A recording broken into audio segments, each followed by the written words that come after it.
కర్ణాటకలోని బళ్ళారిలో తీవ్ర ఉద్రిక్త పరిస్థితులు నెలకొన్నాయి. వాల్మీకి విగ్రహ ఏర్పాటుకు సంబంధించిన బ్యానర్ల విషయమై బళ్ళారి నగర ఎమ్మెల్యే భరత్ రెడ్డి, గంగావతి ఎమ్మెల్యే గాలి జనార్దన్ రెడ్డి మద్దతుదారుల మధ్య ఘర్షణ జరిగింది. పరిస్థితిని అదుపు చేసేందుకు పోలీసులు గాల్లోకి జరిపిన కాల్పుల్లో ఓ యువకుడు మృతి చెందగా పలువురు గాయపడ్డారు. బళ్ళారి నగరంలోని సున్నిత ప్రాంతాల్లో అదనపు బలగాలను మోహరించారు.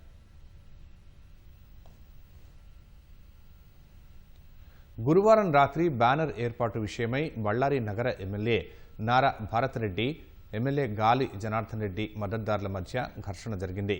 ఈ సందర్భంగా గన్మెన్ జరిపిన కాల్పుల్లో రాజశేఖర్ అనే యువకుడు మృతి చెందాడు.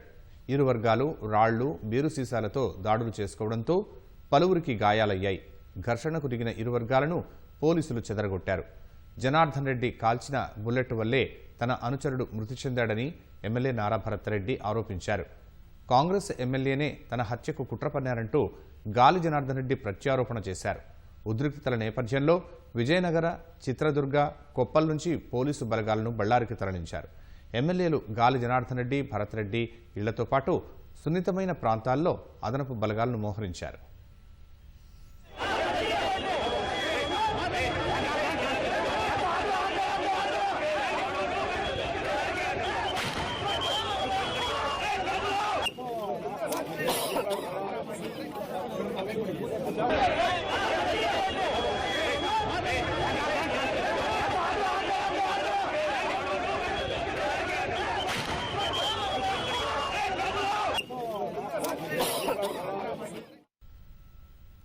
ఈ ఘటనపై కర్ణాటక హోంమంత్రి, డీజీపీ, బళ్ళారి ఐజీపీ ఎమ్మెల్యేతో ఫోన్లో మాట్లాడి వివరాలు తెలుసుకున్నారు.